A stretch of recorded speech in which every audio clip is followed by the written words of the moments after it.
Hello friends, स्वागत है martial peak के धमाकेदार सीजन 2 के एपिसोड में। अब आगे की स्टोरी मैं नॉवेल से लेने वाला हूं। अगर आपको ये स्टोरी पसंद आए तो बने रहिएगा। यांग काई की जर्नी में अब क्या ट्विस्ट आएंगे, ये सब जानने के लिए बने रहो मार्शल पीक सीजन 2 में। जीमो और लिन शान दूर से देख रही थी कि यांग काई बार बार उन दो लाल मॉन्स्टर बीस्ट्स को बुलाता है, फिर उन्हें गायब कर देता है और कभी कभी सिर्फ एक हल्की चमक वाली रोशनी निकालता है। दोनों को समझ ही नहीं आ रहा था कि वह आखिर कर क्या रहा है, लेकिन दोनों अपने अपने सेक्ट की एलीट डिसिपल थी, इसलिए अनुभव से उन्हें समझ आ गया कि यांग काई इस रहस्यमयी मार्शल स्किल के किसी हिस्से की प्रैक्टिस कर रहा है। बस एक बात समझ नहीं आ रही थी, इतनी बेतहाशा प्रैक्टिस करने में उसकी युआन क्यूई कितनी खर्च हो रही होगी। जीमो ने लिन शान से धीरे से पूछा, तेरे हिसाब से अपनी मौजूदा युआन क्यूई से वही यह मार्शल स्किल कितनी बार चला पाएगा? लिन शान बोली, 5वीं बार के बाद उसकी युआन क्यूई पूरी तरह खत्म हो जाएगी। जीमो ने कुछ नहीं कहा, बस हल्के से सिर हिलाया। जाहिर था वह भी लिन शान की गणना से सहमत थी। युआन क्यूई की लहरों को महसूस करके दोनों अंदाजा लगा सकती थी कि यांग काई पर कितना बोझ पड़ रहा है। उन्हें यकीन था कि यह मार्शल स्किल का रैंक कम नहीं है। ताकत तो कमाल की दिखा रही है, लेकिन इतनी हाई ग्रेड स्किल चलाने में युआन क्यूई का खर्चा भी भयानक है। अगर वे दोनों में से कोई इस्तेमाल करती तो ज्यादा से ज्यादा 10 बार चला पाती। यांग काई का रियल ऊंचा नहीं है, इसलिए इतना खर्चा वह ज्यादा देर सहन नहीं कर सकता था। तूने क्यों पूछा? क्या प्लान बना रही है? लिन शान ने मतलब भरी नजर से जीमो को देखा। जीमो चौंक गई और जल्दी अपना सीना थपथपाकर बोली, जुबान संभाल कर बोल। भले वह सचमुच युआन क्यूई खत्म कर ले, फिर भी एक ख्याल से हमें मौत दे सकता है। अभी के लिए ईमानदार रहना ही बेहतर है। हमारी सोल्स पर लगा ब्रांड मजाक नहीं है। देख, यह उसकी 5वीं बार है। बात करते करते यांग काई ने फिर अपनी बीस्ट सोल स्किल चलाई, लेकिन इस बार उसने उन्हें फ्यूज नहीं किया। व्हाइट टाइगर सील और डिवाइन ऑक्स सील गरज के साथ प्रकट हुए। यांग काई जल्दबाजी में नहीं था, उसने उन्हें तुरंत गायब किया और फिर कामयाब फ्यूजन से मिली यादों और समझ पर ध्यान लगाया। जीमो हल्के से मुस्कुराए और जल्दी एक बोतल निकाली। क्या कर रही है? लिन शान ने हैरानी से पूछा। उसे खुश करना। जीमो ने बोतल हिलाकर दिखाए, यह मेरे तियान लैंग डायनेस्टी की युआन क्यूई रिस्टोर करने वाली पिल्स है। तेरे पास भी कुछ ऐसा होगा ना? अभी उसे रिस्टोर करने की जरूरत है तो फेवर कमाने का परफेक्ट मौका है। बेशर्म, तू सचमुच उसे पटाने के लिए कुछ भी करेगी। लिन शान ने कोसा। ही ऐसा मत बोल। जीमो ने आंख मारी और बड़े से मुस्कुराए, ये तो छोटा सा जेस्चर है। अगली बार जब उसे रिस्टोर करना पड़े तो तू देना। इस तरह हम बारी बारी से करेंगी। तारानकन हम्फ। तारानकन। लिन शान ने नाक सिकुड़ी और उसकी दुश्मनी काफी कम हो गई। यांग काई को बहकाना नामुमकिन था, लेकिन जब उसे जरूरत पड़े तो कुछ पिल्स देकर उसका इंप्रेशन सुधारना आसान था। अब वह उसकी जान का मालिक था, इसलिए अपनी जान बचाने के लिए थोड़ा झुकना तो बनता था। अगर यह सस्ती हरामिन जीमो पहल कर लेती तो उसका भविष्य और अंधेरा हो जाता। तो मैं जा रही हूं। जीमो खड़ी हुई, लेकिन पहला कदम रखने से पहले ही 2 जानवरों की गरज सुनाई दी। फिर चला दिया। जीमो और लिन शान दोनों हैरानी से उस तरफ देखने लगी। अब तो खत्म हो जानी चाहिए थी ना? जीमो मन में सोच रही थी। उसके चेहरे पर मोहक मुस्कान उभर आए जैसे वह एक कदम आगे बढ़ी। लेकिन ठीक उसी पल यांग काई ने 2 बीस्ट भ्रामक छवियां गायब कर दी और फिर बीस्ट सोल स्किल चलाए। कामयाब। व्हाइट टाइगर सील और divine ox seal perfectly fuse होकर हल्की चमक वाली रोशनी बन गई जो उसके सामने उड़ गई। अगर सामने कोई मॉन्स्टर बीस्ट होता तो बीस्ट स्लेव सील लग जाती और वह गुलाम बन जाता। लोहे को गर्म होने पर पीटते हुए यांग काई ने हाथ हिलाकर अपनी बीस्ट सोल स्किल फिर चलाए। कुछ सांसों में उसने 4 बार स्किल चलाई, 2 बार फेल हुई। 2 कामयाबी से यांग काई को धीरे धीरे बीस्ट स्लेव सील चलाने का तरीका समझ आने लगा। अफसोस, अभी वह बहुत कुशल नहीं था। यह नजारा देखकर जीमो चुपके से वापस लौटी और लिन शान के पास बैठ गई। दोनों थोड़ा मुंह खोले यांग काई की प्रैक्टिस देखती रहीं। उसकी जिद दोनों की उम्मीद और कल्पना से कहीं ज्यादा थी। पूरी एक दिन बीत गया, यांग काई अभी भी अपनी बीस्ट सोल स्किल की प्रैक्टिस कर रहा था। इस पॉइंट पर जीमो और लिन शान हालत से सुन्न हो चुकी थी और अंदर से शिकायत कर रही थी। इसके अंदर कितनी युआन क्यूई भरी है?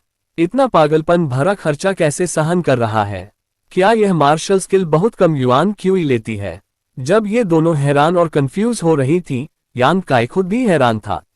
उसके डेंटियन में स्टोर यांग लिक्विड 20 बूंदों से ज्यादा कम हो चुकी थी। उसके पास और यांग एट्रीब्यूट पिल्स नहीं थी, इसलिए यांग लिक्विड की सप्लाई रिफिल नहीं कर सकता था, उसे डेंटियन में बची हुई को बचाकर रखना था, वरना गोल्डन स्केलेटन की एविल एनर्जी को दबाने का कोई तरीका नहीं रह जाता। लेकिन बीस्ट सोल स्किल चलाने के लिए ढेर सारी युआन क्यूई चाहिए थी। न सिर्फ बीस्ट सोल स्किल, उसकी बर्निंग सन थरी, लेयर ब्लास्ट, फ्लेमिंग यांग विंग्स, स्टार मार्क और बाकी सारे तरीके चलाने में भी ढेर युआन क्यूई लगती थी। किसी और separation and reunion boundary 8th stage cultivator के लिए इन हाई रैंक मार्शल स्किल्स को इतनी आजादी से चलाना नामुमकिन था।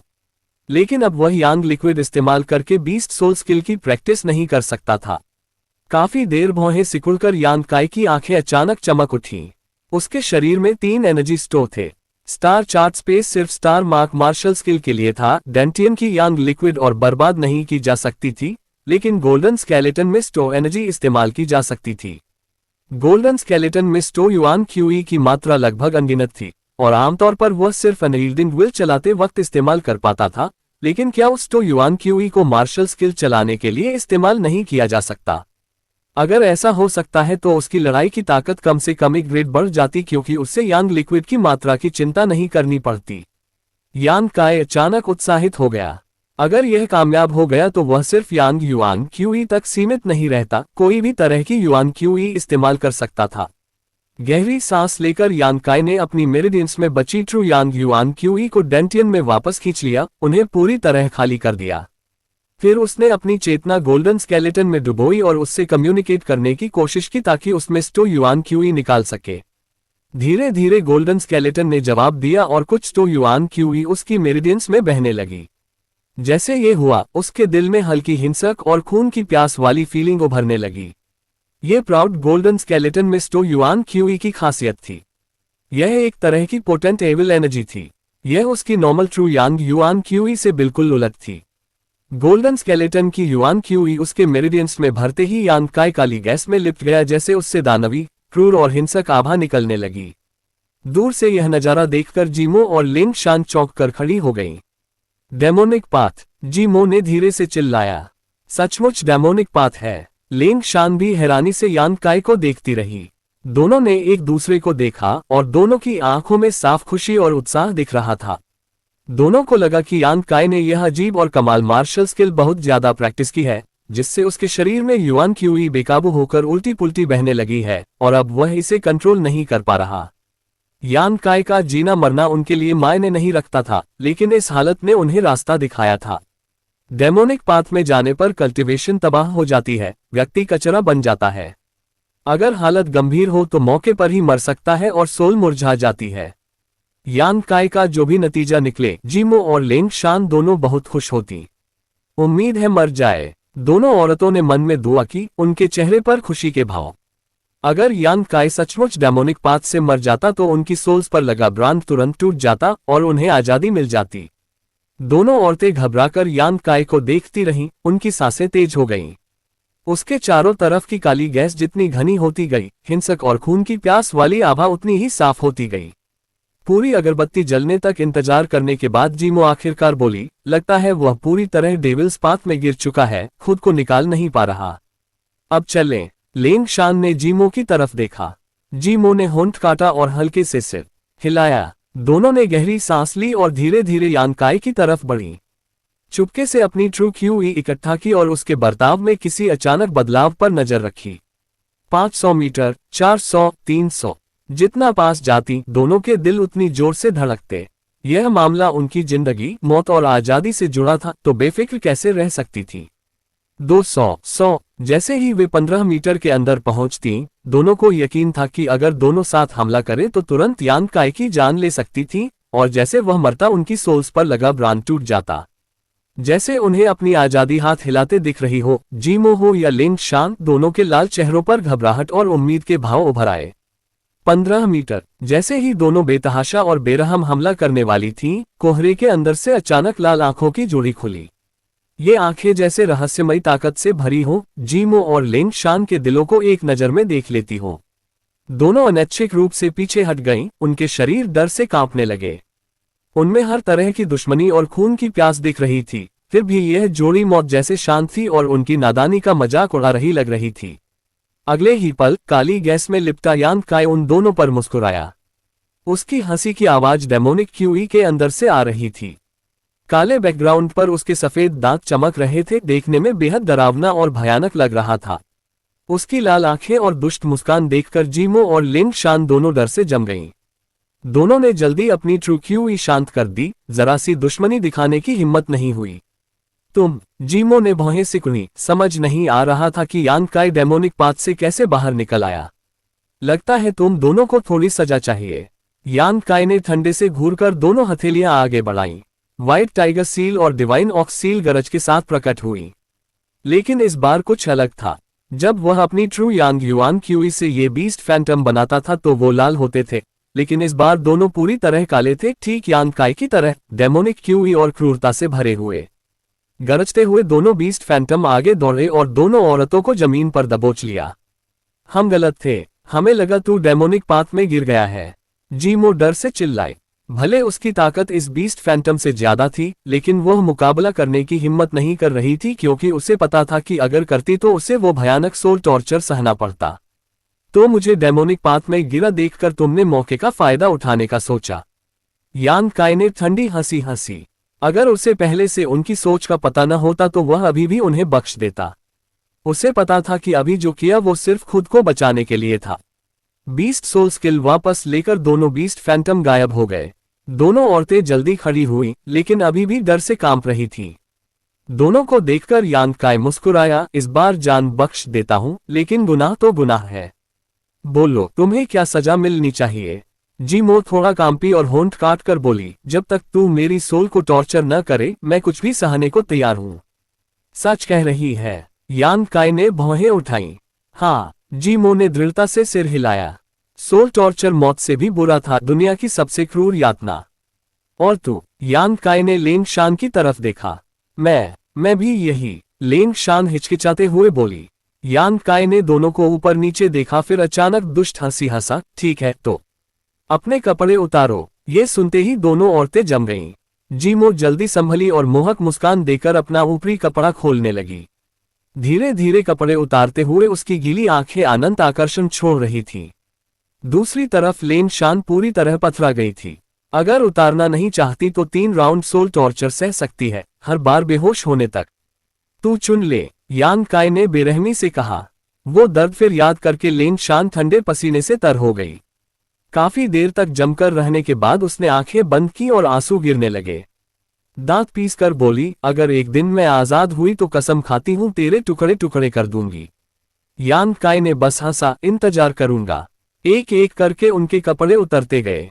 दोनों की सुंदर आकृतियां यान काई की आंखों के सामने आ गईं। जीमो हो या लेन शान, दोनों प्राकृतिक सुंदरियां थीं। सुंदर चेहरे, भरे हुए सीने, पतली कमर, गोल कूल्हे और लंबी पतली टांगें। यान काई ने बेखौफ नजरों से दोनों को देखा और मन में तुलना करने लगा। उसकी आंखों में आग भड़क उठी और पेट से गर्मी उठने लगी। थोड़ी देर बाद दोनों के ऊपर सिर्फ एक पतला कपड़ा बचा था। एक ने लाल कपड़े से अपना सीना ढका था, दूसरी ने बैंगनी रंग के। लेकिन इन पतले कपड़ों से उनकी पहाड़ियां और घाटियां छिप नहीं रही थीं, चोटियों पर लाल चेरी साफ दिख रही थी। नीचे का नजारा और भी कमाल था। उनका फॉरबिडन गार्डन पतले सिल्क अंडरवियर से हल्का ढका था, जो रहस्यमयी लग रहा था क्योंकि जो छिपा था वो और ललचाने वाला था। अब सबसे महत्वपूर्ण हिस्सों को छोड़कर 2 लगभग नंगी सुंदरियां यान काई से कुछ कदम दूर खड़ी थीं। बाकी भी दिखाऊं? जीमो ने मोहक ढंग से होंठ चाटते हुए धीरे फुसफुसाया। उसका चेहरा हल्का लाल हो गया। यान काई तो बस उन्हें सबक सिखाना चाहता था, पूरी तरह आगे जाने का इरादा नहीं था। उसे पहले से पता था कि जीमो बहुत बोल्ड है, लेकिन लेन शान काफी कंजर्वेटिव है। अगर ज्यादा दबाव डाला तो वह सहन नहीं कर पाती। उन्हें थोड़ी देर और निहारने के बाद यान काई ने हाथ हिलाया, दूर हो जाओ। जीमो चौंक गई। लेन शान ने भी आंखें फैला लीं। दोनों हैरानी से यान काई को देखने लगी। दोनों को लगा था कि इस बार उनकी खैर नहीं, लेकिन सपने में भी नहीं सोचा था कि डेमोनिक क्यूई में लिपटा ये लड़का सिर्फ उन्हें देखकर छोड़ देगा। थोड़ा सोचकर जीमो ने मुंह खोला और यान काई की पैंट की तरफ देखा। उसकी नजरें उसकी रिएक्शन पर गईं, फिर उसके चेहरे पर मतलब भरी मुस्कान उभर आए। 2 आधी नंगी सुंदरियों के सामने उंगलियों पर होने के बावजूद सिर्फ एक तरह का मर्द ही बेअसर रह सकता था, या तो परफेक्ट जेंटलमैन या फिर वो वाला प्रॉब्लम। वह जरूर। हाँ हाँ हाँ हाँ। उस पल जीमो का दिल खुशी से भर गया। वो हंसी रोक नहीं पा रही थी। उसके कंधे जोर से हिल रहे थे, होंठ काटकर वह किसी तरह हंसी दबा रही थी। अभी भी खड़ी हो, 3 तक गिनता हूं, अगर नहीं गई तो यहीं हमेशा के लिए रहोगी। यान काय को जीमो की अजीब नजर नहीं दिखी, वह भौहें सिकुड़कर धमकी दे रहा था। लिन शान को लगा जैसे उससे माफी मिल गई हो, जल्दी झुककर कपड़े उठाने लगी। कपड़े यहीं छोड़ो, सिर्फ तुम जा सकती हो, यान काय ने हल्के से कहा। लिन शान ने नफरत और गुस्से से उसे घूरा, जितना हो सके खुद को ढककर वह किसी भयानक जानवर से भागती हुई उड़ गई। दूसरी तरफ जीमो न घबराए न जल्दबाजी की, उसने आलसी ढंग से कमर खींची, अपनी सुंदर आकृति पूरी दिखाए यान काय को मोहक मुस्कान फेंकी, फिर मुड़कर हल्के से कूल्हे हिलाती हुई आराम से चली गई। उसके परफेक्ट गोल कूल्हे पेंडुलम जैसे हिल रहे थे। दोनों को बड़े पेड़ के पीछे गायब होते देख यान काय ने जल्दी आंखें बंद की और अपनी उमड़ती इच्छाओं को दबाने लगा। दरअसल जीमो के खुले इशारे से उसे कोई परेशानी नहीं थी। आखिर यह औरत काफी बिंदास लग रही थी, अगर सचमुच उसके साथ होता तो शायद उसे भी बुरा न लगता। लेकिन आखिर वह दुश्मन थी, और अगर ज्यादा दबाव डाला तो वह जान की परवाह न करके बगावत कर सकती थी। इसलिए हिडन आइलैंड पर फंसे वक्त की तरह वह इस हालत का फायदा उठाकर अपनी मेंटल स्ट्रेंथ बढ़ाना चाहता था। जानबूझकर खुद को उकसाया और फिर इच्छाओं को जबरन दबाया। ताकत बढ़ाने और औरत के बीच यान काय को पहला ज्यादा पसंद था। पीयू दोनों मिल सकते थे। शायद सचमुच प्रॉब्लम है। जब यान काय अपनी इच्छाओं को दबाने में लगा था, लिन शान और जीमो बड़े पेड़ के पीछे सिर्फ अंडरगारमेंट्स में बैठी एक दूसरे को घूर रही थी, अभी भी बोल नहीं पा रही थी। इस बार न सिर्फ उनकी चाल फेल हो गई, बल्कि उस छोटे हरामी ने उनका फायदा भी उठा लिया। सचमुच बड़ा नुकसान। लिन शान घबरा रही थी, उसकी आंखें अपमान से भरी थीं।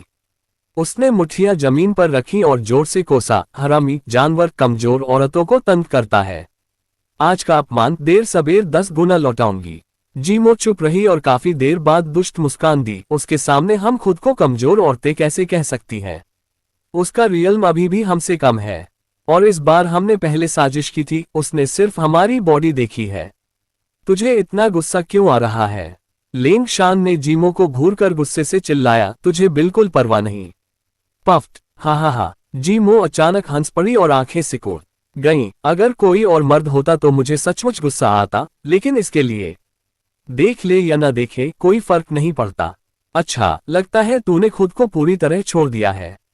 लिन शान ने तिरस्कार से उसे देखा।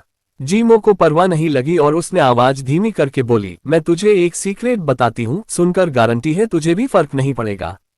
कौन सा सीक्रेट? लिन शान ने शक से पूछा। जीमो पास आए और उसके कान में कुछ फुसफुसाया। लिन शान ने सुनकर चेहरा लाल से हरा किया, उसकी आंखों में तिरस्कार और मजाक का भाव आ गया। मतलब उसका? वो नहीं। लिन शान ने धीरे पूछा, उसके चेहरे पर मुस्कान उभर आए। शश, पता है क्या कर रही है? आवाज धीमी कर। जीमो ने उंगली उसके मुंह पर रखी। लेकिन तुझे कैसे पता? लिन शान ने हैरानी से पूछा। पहली बार उसे लगा कि जीमो थोड़ी दयालु है, या कम से कम अभी उस पर भरोसा किया जा सकता है। हम दोनों उसके सामने लगभग नंगी हो गईं, लेकिन वह बिल्कुल नहीं हिला। इसके अलावा, वो प्रॉब्लम के अलावा और क्या वजह हो सकती है? जीमो ने मुंह ढककर हंसी दबाई। किसी नॉर्मल मर्द के लिए ऐसा ललचाना सहन करना नामुमकिन होता, इसलिए उसे जरूर प्रॉब्लम है। लिन शान ने सुनकर सहमति में सिर हिलाया। सिलाविन, तुम लड़कियां खुद को बहुत समझती हो। ऐसी प्रॉब्लम किसी मर्द के लिए टैबू होती है। जीमो ऐसे मामलों में काफी समझदार लग रही थी, इसलिए लिन शान ध्यान से सुन रही थी और सिर हिला रही थी। हम बिल्कुल उसके सामने इसका जिक्र नहीं करेगी, वरना जान का खतरा हो जाएगा। ठीक है, मैं वादा करती हूँ नहीं बोलूंगी। लिन शान ने जोर से सिर हिलाया, फिर पूछा, लेकिन अगर सचमुच उसकी ऐसी प्रॉब्लम है तो पहले जो तूने कहा था उसे बहकाने का, अभी भी कर सकती है। जीमो ने दुष्ट मुस्कान दी। उसकी प्रॉब्लम की वजह से हमें और मेहनत करनी पड़ेगी। अब जब हमें पता है कि वह हमारे साथ कुछ नहीं कर सकता, बहकाते वक्त उसे तड़पते देखकर अपना गुस्सा निकाल सकती हैं। बदला लेने का इससे बेहतर तरीका और क्या हो सकता है? लिन शान को अचानक सब समझ आ गया। उसके चेहरे पर जीमो के लिए सम्मान और तारीफ के भाव उभरे। तू सचमुच ऐसे मामलों में एक्सपीरियंस्ड है। जीमो ने गुस्से से उसे देखा। छोटी हरामिन, हम तियान लैंग डायनेस्टी की औरतें तुम रेड हान डायनेस्टी वालियों जैसी कंजर्वेटिव नहीं होती। मतलब तू पहले से मर्दों के साथ? लिन शान ने पूछा। उसका चेहरा लाल हो गया। जीमो भी शर्मा गई। नहीं, अभी तक कोई मर्द मुझे जीत नहीं पाया। लेंग शान लगभग गिरते गिरते बची, मुझे यकीन नहीं। सिलाविन, पता नहीं क्यों लेकिन मुझे नॉवेल में ऐसी बातचीत पसंद है। किरदार ज्यादा इंसानी लगते हैं, सिर्फ जीतने वाले ऑब्जेक्ट नहीं। Opening square bracket dot dot dot closing square bracket. 2 दिन लगातार कल्टीवेशन करने के बाद यान काई आखिरकार अपने दिल की उथल पुथल और इच्छाओं को दबा पाया। इससे उसकी मेंटल स्ट्रेंथ बढ़ी और बीस्ट स्लेव सील की प्रैक्टिस जारी रही। भले अभी हर बार व्हाइट टाइगर और डिवाइन ऑक्स सील फ्यूज करने में कामयाब न होता, लेकिन सही रास्ता मिल गया था, इसलिए उसकी स्किल धीरे धीरे बढ़ रही थी। इन 2 दिनों में यान काई ने ढेर सारी युआन क्यूई खर्च की थी, लेकिन गोल्डन स्केलेटन में स्टोर एनर्जी लगभग अनंत थी, इसलिए ये खर्चा बोझ नहीं था। इधर जीमो और लेंग शान मॉन्स्टर बीस्ट्स के ग्रुप के बीच सिर्फ अंडरगारमेंट्स में बैठी थी। यान काई की सजा जाहिर तौर पर खत्म नहीं हुई थी। आखिर उनकी कल्टीवेशन कम नहीं थी, इसलिए ठंड से डरने की जरूरत नहीं थी, लेकिन शर्मिंदगी अलग बात थी। जीमो ने अपने मॉन्स्टर बीस्ट से 3 लेयर का घेरा बनवाया ताकि उनकी शक्ल छिप जाए। पिछले 2 दिनों में दोनों ने ज्यादातर वक्त यान काई से बदला लेने के तरीके सोचने में बिताया। उसे तड़पाने की साजिशें रची और बातें करते करते उनकी पहले की दुश्मनी काफी कम हो गई, यहां तक कि आम हालत की वजह से थोड़ा बंधन भी बन गया। आखिरकार यान काई की आवाज सुनकर जीमो चौंकी, फिर फुसफुसाए, लगता है इसमें थोड़ा सा विवेक बाकी है। बोलते हुए उसने जल्दी 2 मॉन्स्टर बीस्ट्स को उनके कपड़े लाने भेजा। जब दोनों कपड़े पहनकर तैयार हुई तो यान काई के पास गईं और उसे आंखें खोलते देखा। दोनों अंदर से हैरान थीं। पिछले कुछ दिनों में इस लड़के ने अकल्पनीय मात्रा में युआन क्यूई खर्च की थी और डेमोनिक पाथ जैसी हालत में भी गया था, लेकिन अब उसकी मूल शक्ल वापस आ गई थी और थकान का नामो निशान नहीं था। सचमुच रहस्यमयी है, दोनों औरतों ने सोचा। मुझे तुझसे कुछ पूछना है, यान काई ने जीमो की तरफ देखकर कहा। पूछो न, जीमो ने मोहक मुस्कान फेंकी और धीरे धीरे उसके पास आए। उसकी खुशबू चारों तरफ फैल गई। वह उसके बगल में बैठ गई जैसे पहले की सजा का उसे जरा भी गम नहीं। लेकिन यान काई को हैरानी तब हुई जब लेंग शान भी आकर उसकी दूसरी तरफ बैठ गई। हालांकि उसका बर्ताव जीमो जितना नेचुरल नहीं था, थोड़ा अकड़ा हुआ सा लग रहा था। जब यान काई ने उसकी तरफ देखा तो वह किसी तरह मुस्कान निचोड़ पाए, लेकिन लग रहा था जैसे मुस्कुराने में उसे बहुत दर्द हो रहा हो।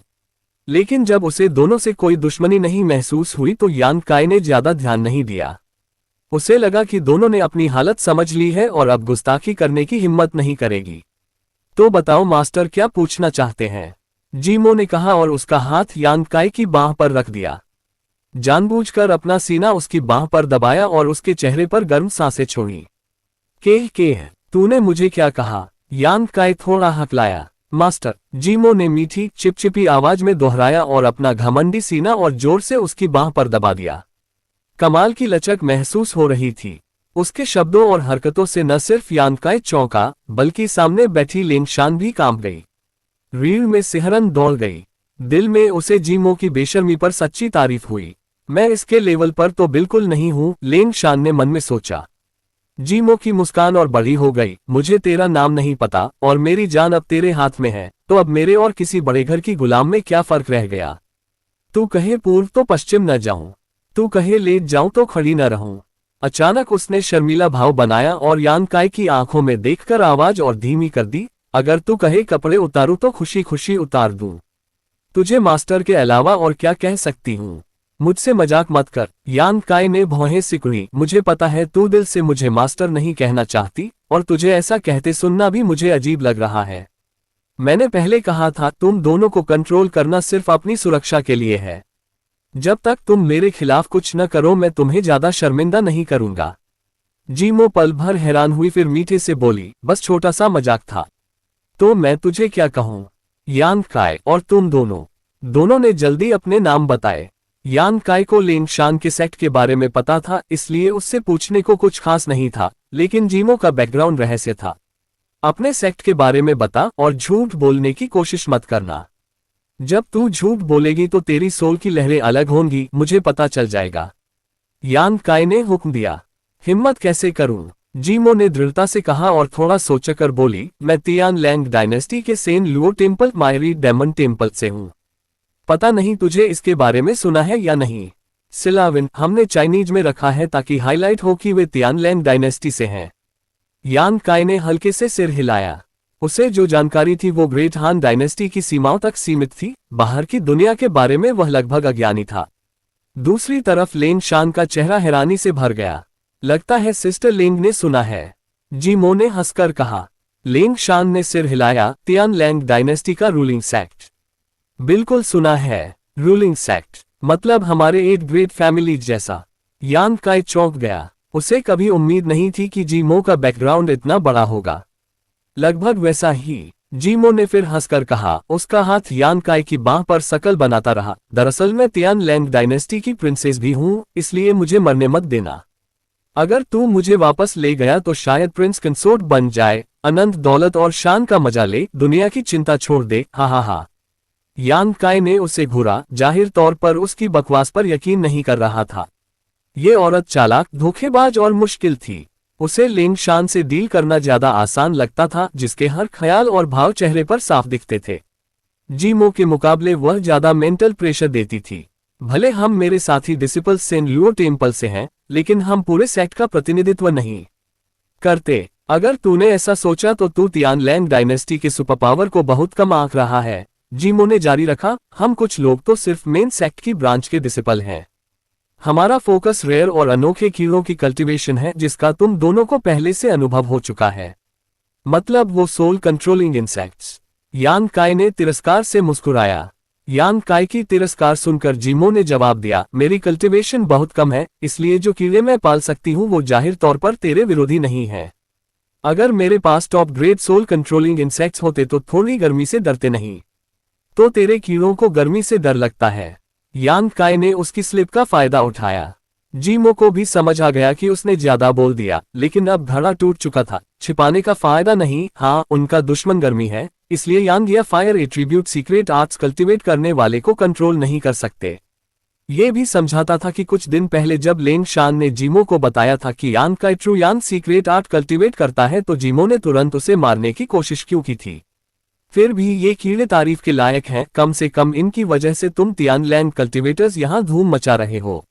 यान काई ने कहा। वो चेंगी के 30 से ज्यादा लोगों के ग्रुप को मॉन्स्टर बीस्ट्स के समुद्र में घिरे देखकर उसका दिल अभी भी दुखी था। उसने खुशकिस्मती से इन सोल कंट्रोलिंग इंसेक्ट्स की कमजोरी पता कर ली थी। अगर उसे इस बारे में पता न होता और जीमो से लड़ना पड़ता तो उन कुछ मॉन्स्टर बीस्ट्स की वजह से मुकाबला करने की कोई उम्मीद नहीं थी। जाहिर है इन कीड़ों के ढेर फायदे हैं।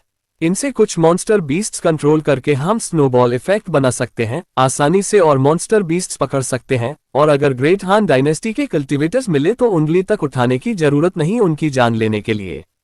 लेकिन रिस्क भी ज्यादा है, जैसे तुझ जैसे किसी से मिलना जो हमारे कीड़ों को तबाह कर दे और बैकलैश से हमारी सोल्स को चोट पहुंचाए। जीमो ने यान काई को देखा और उसके चेहरे पर उदासी फैल गई। तो यांग या flame attribute secret art cultivate करने वाले तुम्हारे लिए प्रायोरिटी टारगेट है। यान काई समझ गया। बिल्कुल, इन दो तरह के लोगों के बिना हमारे सोल कंट्रोलिंग इंसेक्ट का सबसे ज्यादा असर होता है। जीमो ने घमंड से कहा, लेकिन सच कहा जाए तो ऐसी हालत ज्यादा होने की चिंता नहीं करनी पड़ती। हमारे सोल कंट्रोलिंग इंसेक्ट्स बहुत छोटे होते हैं, इसलिए आमतौर पर भले तुम ग्रेट हान कल्टीवेटर्स हमारे कंट्रोल किए मॉन्स्टर बीस्ट को मार दो, तुम्हें इनकी मौजूदगी का पता नहीं चलता।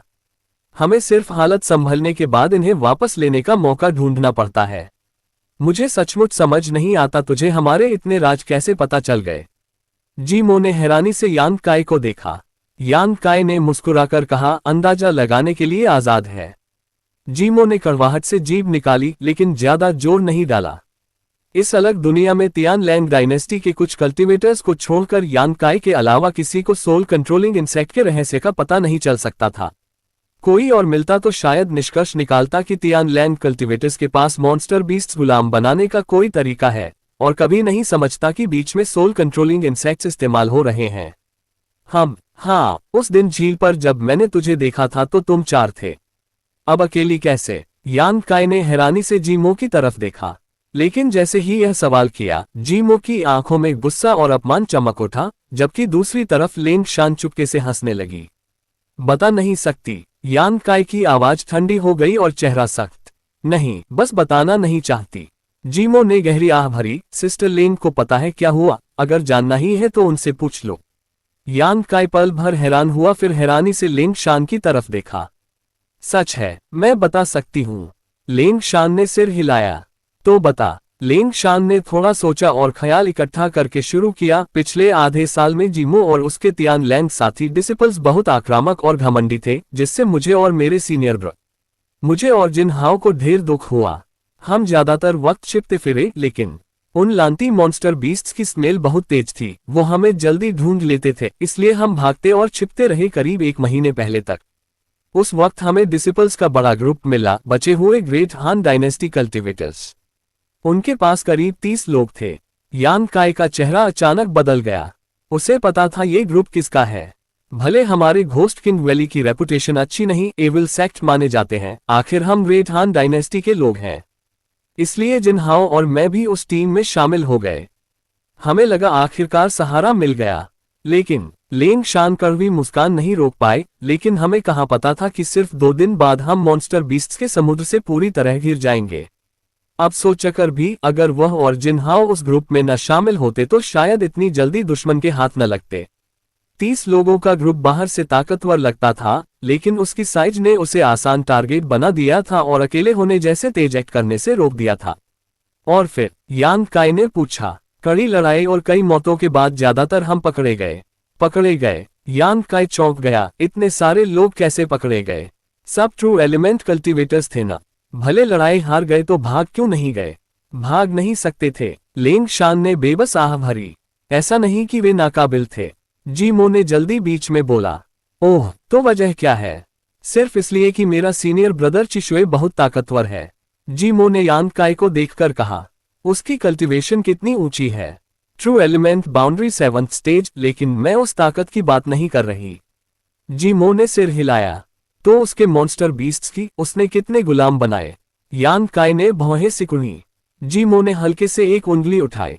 100। जीमो ने सिर हिलाया। 1000 तो नहीं ना? यान काय का चेहरा सफेद पड़ गया। जीमो ने ठंडी हंसी हंसी। तू गलत समझ रहा है। उसके पास सिर्फ एक मॉन्स्टर बीस्ट है, लेकिन वह बीस्ट हमारे किसी से तुलना नहीं की जा सकती। वह 6th ऑर्डर मॉन्स्टर बीस्ट है। यान काय की आंखें हैरानी से चमक उठी। हाँ, 6th ऑर्डर मॉन्स्टर बीस्ट भले बहुत ताकतवर 6th ऑर्डर नहीं है, लेकिन किसी ट्रू एलिमेंट कल्टिवेटर के लिए काफी है। भागने की कोशिश करने वाला कोई भी ग्रेट हान कल्टिवेटर मेरे सीनियर ब्रदर चिशुए और उसके मॉन्स्टर बीस्ट के हमलों में मर गया। यहाँ 6th ऑर्डर मॉन्स्टर बीस्ट्स हैं। यान काय के ख्याल घूमने लगे। इस अलग जगह में जितने भी मॉन्स्टर बीस्ट्स मिले थे सबसे ताकतवर 5th ऑर्डर थे, लेकिन अगर जीमो का सीनियर ब्रदर चिशुए अपनी सोल कंट्रोलिंग इंसेक्ट से 6th ऑर्डर बीस्ट कंट्रोल कर सकता है तो वह अपनी बीस्ट स्लेव सील से भी कर सकता था। अगर 6th order monster beast control कर लेता तो यहां भी धूम मचा सकता था। शायद सिर्फ एक ही है। जीमो की आंखों में जलन चमकी और उसे कंट्रोल करने के लिए मेरे सीनियर ब्रदर को ढेर कुर्बानी देनी पड़ी। उसने अपने सारे दूसरे मॉन्स्टर बीस्ट छोड़ दिए और उनसे सोल कंट्रोलिंग इंसेक्ट्स निकाल लिए, फिर उन्हें एक दूसरे को खाने दिया ताकि ताकत बढ़े। ये बहुत रिस्की था। जरा सी लापरवाही होती तो उसके सारे सोल कंट्रोलिंग इंसेक्ट्स मर जाते, लेकिन सीनियर ब्रदर की किस्मत अच्छी थी और करीब 100 सोल कंट्रोलिंग इंसेक्ट्स के एक दूसरे को खाने के बाद आखिरी बचा कीड़ा एक ऑर्डर इवॉल्व हो गया, जिससे उसे 6th order monster beast control करने की ताकत मिली। भले जीमो ने इसे आसान बताया, यान काय उसकी आवाज से साफ सुन सकता था कि उसे अपने इस सीनियर ब्रदर चिशुए की कितनी तारीफ थी। ढेर रिस्क लेकर अपनी सोल कंट्रोलिंग इंसेक्ट्स को इवॉल्व करने पर मजबूर करना, जाहिर था इस व्यक्ति का स्वभाव क्रूर और निर्णायक था। वह साधारण व्यक्ति बिल्कुल नहीं था। फिर क्या हुआ? यान काय ने लेंग शान की तरफ देखा। 6th order monster beast control करने का ख्याल अभी के लिए साइड रखकर लेंग शान ने सिर हिलाकर जारी रखा। हम 30 लोगों में से करीब 10 मारे गए और एक बहुत ताकतवर कल्टिवेटर को छोड़कर जो भाग निकला, बाकी सबके शरीर में सोल कंट्रोलिंग इंसेक्ट डाल दी गई। हम सब उनके गुलाम बन गए। तो वो बच निकला। यान काय को पूछने की जरूरत भी नहीं पड़ी। वू चेंग यी के अलावा कोई और ऐसा कर ही नहीं सकता था। लेकिन फिर उन्होंने तुम सबको मार क्यों नहीं दिया? यान काय ने हैरानी से पूछा। कल्टिवेटर को मारने से मिलने वाली ब्लड बीड मॉन्स्टर बीस्ट से कहीं बेहतर होती है, खासकर ट्रू एलिमेंट बाउंड्री कल्टिवेटर की। वे हमारे सेक्ट्स के राज निकालना चाहते हैं, इसलिए अभी तक बेरहम नहीं हुए। लेंग शान ने कड़वी मुस्कान दी। हम सब अपने अपने सेक्ट्स के एलीट डिसिपल थे, इसलिए जो मार्शल स्किल्स और सीक्रेट आर्ट्स हम प्रैक्टिस करते हैं वो हमारे सेक्ट्स की कोर हेरिटेज हैं। तियान लैंग डायनेस्टी वाले इन्हें हासिल करने को बेताब थे। यान काय ने मुड़कर जीमो को घूरा, लेकिन उसने बस कंधे उचकाए। ऐसे मत देखो, उन लोगों को रिलीज करने का मेरे पास कोई तरीका नहीं है। ऊपर से मुझे सिर्फ लेंग शान और जिनहाओ का कंट्रोल मिला था। मैंने उनसे उनकी मार्शल स्किल्स या सीक्रेट आर्ट्स के बारे में पूछा तक नहीं, तो आखिर मुझे कुछ हासिल ही नहीं हुआ। लेंग शान ने सिर हिलाया। उनकी जीत के बाद जीमो का सीनियर ब्रदर ची शुए अपने 6th ऑर्डर मॉन्स्टर बीस्ट के साथ वू चेंग का पीछा करने चला गया। फिर किसी वजह से बचे 3 तियान लैंड कल्टीवेटर्स में झगड़ा हो गया और जिनहाओ और मुझे जीमो को सौंप दिया गया। थोड़ी देर बाद हम उसके साथ ग्रुप से अलग हो गए। लेंग शान जब ये बातें बता रही थी, साइड में बैठी जीमो जोर से दांत पीस रही थी। उसका चेहरा कड़वा हो गया। यान काय ने उसकी तरफ देखकर ठंडी हंसी हंसी, लगता है तू और तेरे साथी डिसिपल्स ज्यादा अच्छे से नहीं पटते। तो क्या तेरे सेक्ट में कोई झगड़े नहीं होते? जीमो ने यान काय पर पलटवार किया। हम इस लाइफ एक्सपीरियंस जोन में 3 मकसद लेकर आए थे। पहला, ब्लड बीड्स इकट्ठा करके अपनी ताकत बढ़ाना। दूसरा, तुम ग्रेट हान डायनेस्टी की मार्शल स्किल्स और सीक्रेट आर्ट्स की कल्टीवेशन मेथड्स निकालना। और तीसरा, लेजेंडरी ब्रिलियंट फ्लेम लिक्विड और सोल क्लेंजिंग ड्यू ढूंढना। इन तीनों टास्क में से कोई भी पूरा करने से हमारा फ्यूचर मजबूत होता है और सेक्ट को फायदा पहुंचता है, जिससे हमें ज्यादा रिवार्ड मिलता है। मतलब तेरे 2 साथी डिसिपल्स ने तुझे जानबूझकर साइड कर दिया ताकि तुझे कोई फायदा ना मिले। यान काय तुरंत समझ गया। इतने सारे लोगों को पकड़ा, लेकिन जीमो को सिर्फ 2 का कंट्रोल दिया। भले जीमो लेंग शान और जिनहाओ से हर राज निकाल लेती तो भी सिर्फ घोस्ट किंग वैली की मार्शल स्किल्स और सीक्रेट आर्ट्स मिलती। दूसरे 2 के मुकाबले जीमो को मिलने वाली जानकारी और रिवार्ड जाहिर तौर पर कम था। ये साथी डिसिपल्स के बीच कंपटीशन था, जो हर सेक्ट में होता है। दोनों एक ही फैमिली से हैं, इसलिए जाहिर तौर पर मुझे बाहर करना चाहते थे। जीमो ने होंठ काटा। उसके चेहरे पर नफरत उभर आई। यान काय ने उसकी आंखों में देखकर धीरे पूछा, क्या तुझे चाहिए कि मैं तेरे लिए इंसाफ करूं? उसे लगा 3 Tian Lang dynasty Sen Luo temple disciples के बीच दुश्मनी का फायदा उठा सकता है। सब इस अलग दुनिया में फंसे हैं, देर सबेर एक दूसरे से मिलेंगे। यान काय जानता था कि सबसे ज्यादा फायदा लेना है तो बेरहम बनना पड़ेगा और उन 2 सेन लुओ टेम्पल कल्टीवेटर्स को मारना पड़ेगा।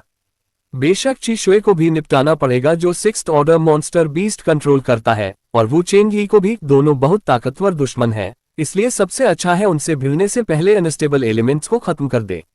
जीमो की आंखों में चमक उभरी, जैसे वही यान काय को देख रही हो। भौहें सिकुड़कर बोली, भले तू मेरी जान कंट्रोल करता हो, मैं फिर भी Tian Lang dynasty Sen Luo temple cultivator हूं। मैं अपने सेक्ट को नुकसान पहुंचाने वाला कुछ नहीं करूंगी, इसलिए भले तू मुझे मार दे, मुझसे उम्मीद मत करना कि मैं तेरी मदद करूंगी उनके खिलाफ। यान काय उसे हैरानी से देखने लगा। उसे कभी उम्मीद नहीं थी कि यह औरत इतनी मजबूत कन्विक्शंस रखती है। ज्यादा दबाव न डालते हुए यान काय ने बस मुस्कुराकर कहा, बस पूछ रहा था, नहीं चाहती तो ठीक है। जीमो पल भर हैरान रही। उसके अनुभव से उसे लगा था कि जैसे ही वह यान काय की ऑफर ठुकराएगी, वह नाफरमानी की सजा देगा। लेकिन वह जो भी फैसला ले पूरी तरह ठीक लग रहा था। तू सचमुच इतना क्षमाशील इंसान है। जीमो को समझ नहीं आ रहा था यान काय क्या करने की सोच रहा है, इसलिए जाहिर तौर पर थोड़ा शक था। तुझे क्या लगता है? यान काय ने हंसकर कहा। जीमो ने कुछ बार आंखें मारी, फिर हंसकर बोली, अगर तू सचमुच नेक इंसान है तो मेरी सोल पर लगा बैन हटा दे। सपने देख। अगले कुछ दिनों तक यान काय, लेंग शान और जीमो इस अलग दुनिया में साथ घूमते रहे। लेकिन अब दुश्मनों से मिलने का चांस लगभग खत्म हो गया था। कभी कभी कुछ मॉन्स्टर बीस्ट्स मिलते थे बस। अगर 4th ऑर्डर बीस्ट होता तो जल्दी मारकर ब्लड बीट बना लेते। अगर 5th ऑर्डर होता तो जीमो अपनी सोल कंट्रोलिंग इंसेक्ट डालकर गुलाम बना लेती। बस समस्या थी कि पिछले कुछ दिनों में सिर्फ एक 5th ऑर्डर मॉन्स्टर बीस्ट मिला था। यान काय को अब ब्लड बीड्स इकट्ठा करने में दिलचस्पी नहीं थी, इसलिए सब जीमो और लेंग शान को दे दी। उसे अब ब्लड बीड्स में मौजूद एनर्जी नहीं चाहिए थी, बल्कि ऐसी चीजें चाहिए थी जो उसकी मेरिडियंस और डेंटियन की युआन क्यूई को क्वेंच कर सके, ताकि ट्रू एलिमेंट बाउंड्री में ब्रेक थ्रू की तैयारी कर सके। इसलिए इस एक्सपीरियंस फील्ड में उसका मुख्य target legendary soul cleansing dew ढूंढना था। वही टारगेट जीमो के सीनियर ब्रदर ची शुए का भी था। जीमो और लेंग शान को सोल क्लेंजिंग ड्यू के बारे में ज्यादा पता नहीं था, इसलिए कहां से शुरू करे ये भी नहीं पता था। लेकिन एक बात यान काय को कंफ्यूज कर रही थी। जीमो चाहे हरकतों से हो या शब्दों से लगातार उसे उकसा रही थी और उसकी इच्छाएं भड़का रही थी, पहले मिलने के वक्त से कहीं ज्यादा सीरियसली। यहां तक कि ठंडी और अलूफ लेंग शान भी अनजाने में अपनी खूबसूरती दिखाकर उसमें कामुक फीलिंग्स जगाने की कोशिश कर रही थी। कभी कभी यान काय उन्हें देखता तो वो उसे मजाक और तरस भरी नजरों से देख रही होती। ये क्या हो रहा है? यान काय सचमुच कंफ्यूज था। एक दिन कई घंटे चलने के बाद तीनों ने रेस्ट करने की जगह ढूंढी। दर्जनों मॉन्स्टर बीस्ट्स में से आधे पहरा दे रहे थे, बाकी लोकल एरिया स्काउट करने भेजे गए थे। यान काय जैसे ही बैठा और आंखें बंद करके ताकत रिस्टोर करने लगा, अचानक दो खुशबूदार हवाएं लगीं। जीमो और लेंग शान उसके दोनों तरफ बैठ गईं। दोनों पास चिपककर बैठी जैसे ठंड से बच रही हो। यान काय ने आंखें खोली और भौहें सिकुड़कर उन्हें देखा। अचानक घूरे जाने पर लेंग शान ने शर्म से मुंह छिपाया और गाल लाल हो गए, जबकि जीमो मोहक हंसी हंसकर बोली, क्या हुआ? इन दिनों तुम दोनों का बर्ताव अजीब है। कोई साजिश तो नहीं रच रही हो? यान काय ने सीधे पूछा। जीमो ने तुरंत निर्दोष भाव बनाया। हम कैसे कर सकती हैं? हम दोनों तो तेरे साथ साथ हैं। अगर कोई प्लॉट बनाना भी चाहे तो डिस्कस करने का चांस ही नहीं मिला। सोचकर देखा तो सच था, दोनों को उसके खिलाफ प्लॉट करने का मौका ही नहीं मिला था। लेकिन यान काय को फिर भी लगा कि कुछ गड़बड़ है। तुझे क्यों लगता है हमारा बर्ताव अजीब है? जीमो ने मासूम मुस्कान दी, खुद को यान काय पर टिका दिया, अपना आधे से ज्यादा नाजुक नर्म शरीर उस पर दबाया और उसकी बाह को अपने भरे हुए सीने में कसकर दबा दिया, जिससे उनका शेप पूरी तरह बदल गया। उनकी कमाल लचक महसूस करके यान काय ने नीचे देखा तो जीमो की गहरी सफेद घाटी दिखी। जीमो अंदर से हंस रही थी लेकिन बाहर शांत रही, थोड़ा आगे झुककर अपनी एक्सपोजर और बढ़ा दी। बस एक फीलिंग। यान काय उसे घूरता रहा, होंठ चाटते हुए उसके चेहरे पर लालची भाव उभरे। ही, तेरी फीलिंग सही नहीं है। जीमो ने मोहक मुस्कान दी, हल्के से बाहें दबाकर अपना सीना हल्का सा हिलाया। यान काय के गले सूख गए और ठीक उसी वक्त लेंग शान ने भी खुद को उस पर दबा दिया। पल भर में यान काय को कमर में आग भड़कती महसूस हुई। बाएं दाएं से आने वाली दो कमाल फीलिंग से उसकी सोल हिल गई और बर्दाश्त न करके यान काय ने अचानक जीमो को जमीन पर दबाया और खुद उसके ऊपर चढ़ गया। आह! जीमो चीखी, लेकिन जरा डर नहीं दिखाया। उसकी सुंदर आंखें वसंत झील जैसे शांत थीं, चेहरे पर हल्की मुस्कान ऊपर यान काय को देख रही थी। बदबूदार हरामी, आधा मर्द है लेकिन अब मुझे डराना चाहता है। हम्फ। दूसरी तरफ उनके पास बैठी लेंग शान पूरी तरह स्तब्ध हो गई। तूने खुद मांगा है, पिछले कुछ दिनों से देख रहा हूं, तू मेरे खिलाफ कोई दुष्ट नियत रख रही है न? यान काय ने क्रूरता से कहा, दोनों हाथ बढ़ाकर जीमो के भरे सीने को पकड़ा और जोर से मसलने लगा।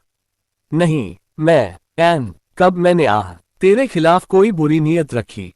जीमो ने होंठ काटे, भौहें सिकुड़कर हल्का दर्द महसूस किया, लेकिन दिल में अजीब खुशी उभर आई जैसे वह रौंदी जा रही हो। अनजाने में उम्मीद करने लगी कि यान काय के बड़े हाथ और जोर से मसले। यह इच्छा उसके ख्याल में आते ही उसका चेहरा लाल हो गया। तुझे लगता है मैं अंधा हूं? यान काय ने ठंडी हंसी हंसी, क्रूरता से उसके कपड़े फाड़ दिए, उसका मोहक ऊपरी शरीर पूरी तरह खोल दिया, फिर उसे पकड़कर बिना जरा नरमी या तरस के जोर से मसला। जीमो का दिमाग पल भर खाली हो गया और वह खुद को रोक नहीं पाए। मोहक और उत्तेजक कराह निकल गई। पास बैठी लेंग शान के कानों में उसकी मोहक आवाज भर गई, जैसे वह ये कामुक नजारा देख रही हो। उसके शरीर में अज्ञात फीलिंग फैलने लगी। लगातार उत्तेजना से जीमो खुद भी बॉडी मूव करने लगी, उसकी आवाज और निकलने लगी, जिससे लेंग शान जमीन पर ढीली पड़ गई और उसकी टांगें अनजाने में सिकुड़ गईं। भले वह अनजाने में उत्तेजित हो गई थी, जीमो ने बिल्कुल समझ नहीं खोई थी। वह और लेंग शान पिछले कुछ दिनों से यान काय को उकसा रही थी, बस उससे मजाक बनाने के लिए। लेकिन अब जब ये बड़ा भेड़िया उत्तेजित हो गया था, हालत सचमुच जीमो की सहनशक्ति से बाहर हो रही थी। वह तो नहीं, लेकिन फिर इतना इंटरेस्टेड क्यों लग रहा है? जीमो हौंफते हुए चुपके से घुटना यान काय की कमर की तरफ उठाया। ठीक उसी पल जीमो को लोहे की सख्त रॉड महसूस हुई, आग जैसे गर्म। चौंककर जीमो जोर से चिल्लाए, उसका पूरा शरीर सख्त हो गया, उसका बेफिक्र चेहरा तुरंत रंग बदल गया। हे, यान काय ने जीमो को देखकर दुष्ट मुस्कान दी, हाथ नीचे करके उसकी स्कर्ट के अंदर डाला। नहीं, मत कर। जीमो घबरा गई, जल्दी यान काय की बाह पकड़ ली। अब क्यों नहीं कह रही? यान काय ने ठंडी हंसी हंसी, रुकने का नाम नहीं लिया। उसका हाथ उसकी सीक्रेट गार्डन में गया तो नर्म, गीली फीलिंग लगी, गर्म और मोहक। अचानक जीमो का संघर्ष रुक गया, जैसे उसमें मुकाबला करने की ताकत ही न बची हो, बस नरमी से लेटी रही। लेंग शान भी सोचने की ताकत खो बैठी, समझ नहीं आ रहा था जीमो इतना रियल एक्टिंग क्यों कर रही है। भले उसे तड़पते देखना चाहती हो, इतनी बड़ी कुर्बानी देने की क्या जरूरत थी? यह सामान्य इंसान सहन नहीं कर सकता था।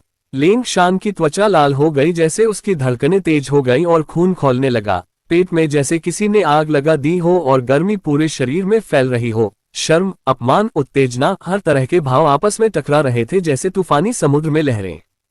ठीक जब जीमो को लगा उसकी चाल उल्टी पड़ गई, उसकी आंखें अचानक खुली जैसे उसमें अज्ञात ताकत आई। यान काय को धक्का देकर अलग किया, उसका चेहरा तेजी से बदल गया। रुक, मेरे कुछ मॉन्स्टर बीस्ट्स अभी मरे हैं, पास में दुश्मन हो सकते हैं।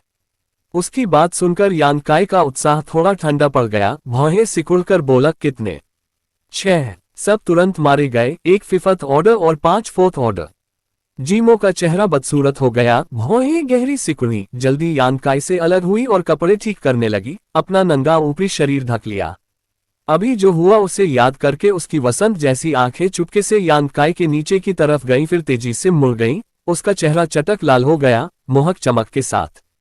तुझे पता है किसने हमला किया और कितने हैं? यान काय ने आगे पूछा। जीमो अपने सोल कंट्रोलिंग इंसेक्ट से मॉन्स्टर बीस्ट्स कंट्रोल करती थी, इसलिए कुछ रेंज में उसे पता चल जाता था कि वे जिंदा हैं या मर गए, लेकिन बाकी जानकारी पकड़ना मुश्किल था। आखिर वह उनकी आंखों से नहीं देख रही थी। मुझे यकीन नहीं, जीमो ने सिर हिलाया। तो चलकर देखना पड़ेगा, यान काय ने फैसला सुनाया। खतरा हो सकता है। जीमो हिचकिचाए, अगर वो मास्टर जो पहले भागा था, उसे शक था कि हमलावर वू चेंग ही है। इस अलग दुनिया में जो 6 मॉन्स्टर बीस्ट्स को तुरंत मार सके वह जरूर बहुत ताकतवर होगा। अगर वही है तो सबसे अच्छा। यान काय को उम्मीद जग गई। वू चेंग ही ने पहले अपना जूनियर ब्रदर उसे मारने भेजा था। यान काय इसे नहीं भूला था, देर सबेर इस दुश्मनी का हिसाब करना था। ऊपर से वू चेंगी के पास शायद और ब्रिलियंट फ्लेम लिक्विड हो। बदला लेना हो या खजाना लूटना, वू चेंग ही से भिड़ने की वजहें ढेर थीं। यान काय को इतना दृढ़ देखकर जीमो ने उसका मूड खराब नहीं किया। ऊपर से अगर सचमुच वो चेंग ही था तो उसके मॉन्स्टर बीस्ट आर्मी के साथ अकेला वह उनका मुकाबला नहीं कर पाता। थोड़ी देर बाद जीमो बाकी मॉन्स्टर बीस्ट्स को लेकर घटनास्थल पर पहुंची। लेंग शान उसके साथ दौड़ रही थी। दोनों ने जानबूझकर यान काय से दूरी बनाए रखी। यान काय को फर्क नहीं पड़ा, वो पीछे चल रहा था और चारों तरफ नजर रखे हुए था किसी अचानक हरकत पर। क्या हुआ? लेंग शान ने धीरे से पूछा और बर्दाश्त न करके बोली। जीमो के मूड में बदलाव साफ महसूस कर रही थी। क्या? जीमो ख्यालों में खोई थी, ठीक से सुन नहीं पाए। तू अजीब बर्ताव कर रही है। लेंग शान ने हैरानी से उसे देखा। तू तो उसे बहका रही थी ताकि उसे शर्मिंदा कर सके। फिर तूने? लेंग शान काफी देर सोचकर शब्द ढूंढ पाए। फिर तू इतनी इंटू क्यों हो गई? जीमो को लगा जैसे कोई गड्ढा मिल जाए जिसमें घुस जाए। गर्दन से कान तक लाल होकर धीरे बोली, इसका फिर जिक्र मत करना और आगे उसे बहकाने की कोशिश मत करना, वरना आग से खेलते हुए खुद जल जाएगी। आह! लेंग शान लड़खड़ा गई। $@ यान काय को आधा मर्द समझकर जीमो को उसके सामने कोई हिचक नहीं थी। चूम ले तो क्या, नीचे तो कुछ है नहीं, भले चाहे भी तो और क्या कर सकता है। भले मैं सारे कपड़े उतारकर उसके सामने लेट जाऊं, ज्यादा से ज्यादा थोड़ा छेड़ सकता है। लेकिन उसे सपने में भी नहीं सोचा था कि यान काय की हालत वैसी नहीं थी जैसी उसने समझी थी। उससे टच होने वाली फीलिंग अभी भी उसके दिमाग में घूम रही थी। उसे याद करते ही शर्म से मर जाने को जी चाहता था। बाहर से बोल्ड और बिंदास लगती थी, लेकिन दिल से जीमो अभी भी काफी शर्मीली थी। लेकिन अगर वह हमेशा से पूरा मर्द था तो उन दिनों जब लेंग शान और मैं उसके सामने आधी नंगी हुई थी तो वह इतना बेअसर क्यों रहा? उंगलियों पर पहुंची ललचाहट को कैसे ठुकरा दिया? क्या तब वह सचमुच जेंटलमैन बन रहा था? पीयू हम बहुत जेंटलमैनली। हाँ, सिलाविन। खैर, उसके पास 1-2 लव हैं। तो परेशान और कंफ्यूज जीमो जल्दी घटनास्थल पर पहुंच गई जहां उसके 6 मॉन्स्टर बीस्ट्स मारे गए थे।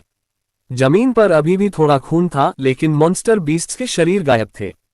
जाहिर तौर पर ब्लड बीड्स बनाकर ले गए थे, सिर्फ धूल के ढेर बचे थे। चारों तरफ देखकर यान काय की भौहें सिकुड़ गईं। तब तक जीमो पास आए, धूल के एक ढेर के पास बैठी और तलाश करने लगी। थोड़ी देर बाद उसका चेहरा उदास हो गया। क्या हुआ? लेंग शान ने पूछा। मेरी सोल कंट्रोलिंग इंसेक्ट गायब है। जीमो का चेहरा सफेद पड़ गया। जल्दी अगले ढेर पर गई, लेकिन 6 ढेर अच्छे से छानने के बाद भी एक भी सोल कंट्रोलिंग इंसेक्ट नहीं मिली। कुछ नहीं मिलेगा। तेरे मॉन्स्टर बीस्ट्स को मारने वाला 9 स्टार स्वॉर्ड स्कूल का वो एलीट डिसिपल नहीं था। यान काय ने मतलब भरी नजर जीमो को दी। यहाँ स्वॉर्ड क्यूई के कोई निशान नहीं है। तू क्या कहना चाहता है? जीमो बेचैन होकर उसे देखने लगी। उसे पहले से अंदाजा हो गया था लेकिन मानना या कंफर्म करना नहीं चाहती थी। तेरे दिल में पहले से पता है मुझे और क्या कहना है? यान काय ने ठंडी हंसी हंसी। नहीं, ऐसा नहीं हो सकता। जीमो ने सिर हिलाया। उसकी आवाज कांप रही थी और खून ठंडा पड़ गया। अचानक जीमो ने फिर नई दिशा में देखा। मेरे और मॉन्स्टर बीस्ट्स मारे गए। यान काय ने फिर ठंडी हंसी हंसी। अब उसका अंदाजा लगभग पक्का हो गया। सिर थोड़ा झुकाकर जीमो पर मुस्कुराया। देखने चले। जीमो काफी देर संघर्ष और हिचकिचाई, फिर कमजोर सिर हिलाया। लेकिन इस बार उसने अपने मॉन्स्टर बीस्ट्स को स्काउट करने नहीं भेजा, बल्कि सब वापस बुलाकर दूसरी जगह की तरफ दौड़ी। आधे घंटे बाद जीमो फिर खड़ी हुई, निराश। यहाँ 4 धूल के ढेर थे जिनमें 4 सोल कंट्रोलिंग इंसेक्ट्स होनी चाहिए थी, लेकिन अच्छे से तलाशने पर भी कुछ नहीं मिला। तेरे 2 साथी डिसिपल्स थे। लिंग शान को भी आखिरकार समझ आ गया। हैरानी से जीमो को देखा। Soul controlling insects Tian Land cultivators का अनोखा तरीका था, इसलिए अगर वो चेंग ली ने मॉन्स्टर बीस्ट्स मारे होते तो उसके कीड़े ही होते। ऊपर से इतने कम वक्त में जीमो के 2 ग्रुप मॉन्स्टर बीस्ट्स मारना, या तो हमलावर बहुत ताकतवर था या उसके पास ढेर मदद थी। उसके सोल कंट्रोलिंग इंसेक्ट्स गायब होने से दूसरी तरफ की पहचान साफ थी। अगर सेन लुओ टेम्पल के उसके साथी डिसिपल्स थे तो जीमो समझ सकती थी कि उन्होंने उसके सोल कंट्रोलिंग इंसेक्ट्स कैसे ढूंढ कर ले गए और इतने मॉन्स्टर बीस्ट्स तुरंत कैसे मारे। आखिर उनके पास अपने मॉन्स्टर बीस्ट्स के अलावा ढेर ग्रेट हान डायनेस्टी कल्टिवेटर्स का कंट्रोल था। बस जीमो यकीन नहीं कर पा रही थी, यकीन करना नहीं चाहती थी। वे एक ही सेक्ट के एक ही ब्रांच से थे, तो उसके प्रति इतनी हत्यारी नियत कैसे रख सकते थे। गहरी सांस लेकर आंखें बंद करके जीमो ने अपनी परसेप्शन फैलाई, अपने गायब सोल कंट्रोलिंग इंसेक्ट्स की जगह ढूंढने की कोशिश की। लेकिन चाहे कितना कोशिश करे, बेकार। काफी देर बाद जब उसने आंखें खोली तो उनमें सिर्फ दर्द और गुस्सा था। जैसे उसने चारों तरफ ठंडी नजर दौड़ाई, उसके चेहरे पर गहरी ठंडी हंसी उभर आई। यहां से चलना चाहिए, यान काय ने भौहें सिकुड़कर कहा और बिना समझाए जीमो की बांह पकड़कर खींच लिया। 2 घंटे बाद 300 किलोमीटर दूर पहुंच गए। उसके 10 मॉन्स्टर बीस्ट्स मारे गए थे, जिनमें 2 फिफथ ऑर्डर थे। जीमो की लड़ाई की ताकत काफी कम हो गई थी। रेस्ट करने रुककर जीमो अकेली बैठी। उसका भाव लगातार बदल रहा था, कभी ठंडा, कभी कंफ्यूज, कभी दर्द भरा, कभी गुस्से से भरा। लिंग शान और यान काय ने एक दूसरे को देखा लेकिन चुप रहे। उन्हें पता था कि उसके दिल में अभी कड़ी जंग चल रही है। जब यान काय ने लिंग शान को आंख मारी, चुपके से कहकर कुछ तसल्ली के शब्द बोलने को कहा तो लिंग शान ने अनजान बन गई, उसे पूरी तरह इग्नोर कर दिया। सिलाविन, वाह, आंख मारी, गॉडडैम आंख मारी। यान काय बेबस होकर सिर्फ आह भरकर इंतजार करने लगा। लंबी चुप्पी के बाद जीमो कड़वाहट से चिल्लाए। उसकी सांसें रुकी हुई हो गईं, जैसे वह यान काय को तरस भरी नजर से देख रही हो। वे ऐसा क्यों कर रहे हैं? उन्हें पूछना पड़ेगा, यान काय ने शांत से कहा। हम सब एक ही सेक्ट से हैं। भले आपस में कंपटीशन होता है, लेकिन इतनी दूर तक जाने की क्या जरूरत थी?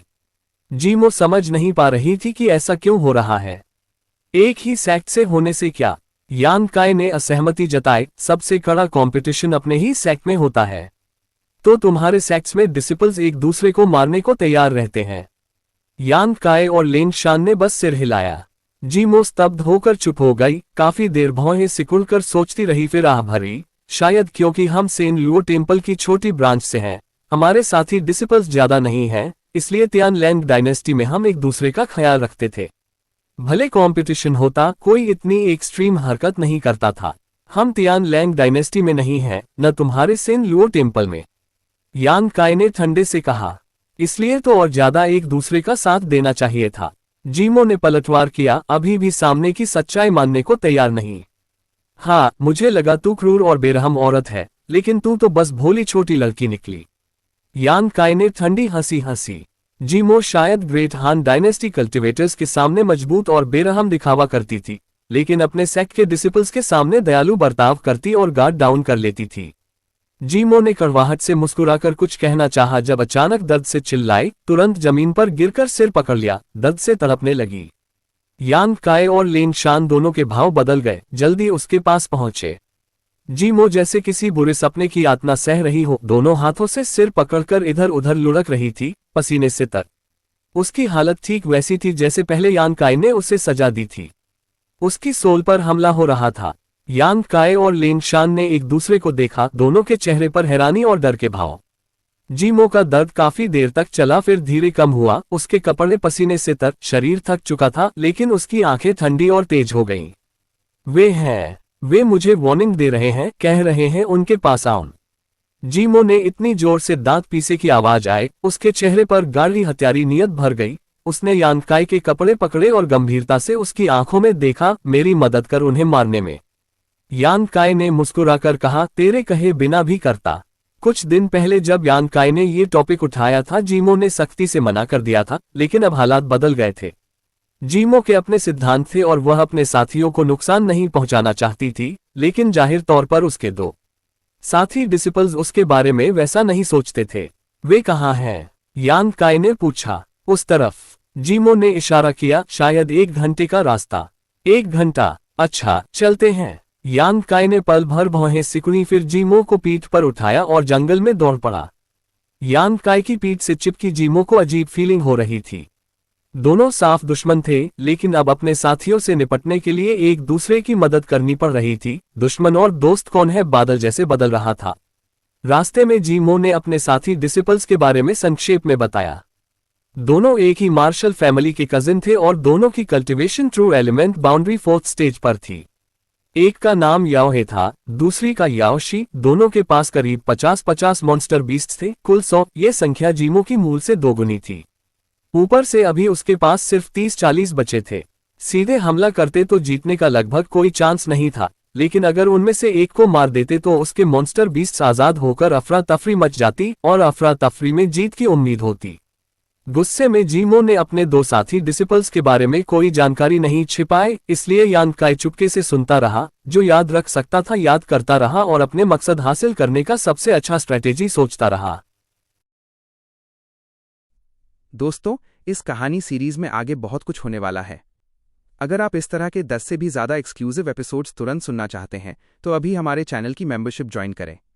मेंबर बनते ही आपको मिलेंगे ढेर सारे खास एपिसोड्स जो सिर्फ आपके लिए हैं। इसी के साथ ये एपिसोड यही खत्म होता है। अगर आपको एपिसोड पसंद आए तो वीडियो को लाइक और चैनल को सब्सक्राइब कीजिए। तो फ्रेंड्स, मिलते हैं नेक्स्ट एपिसोड में।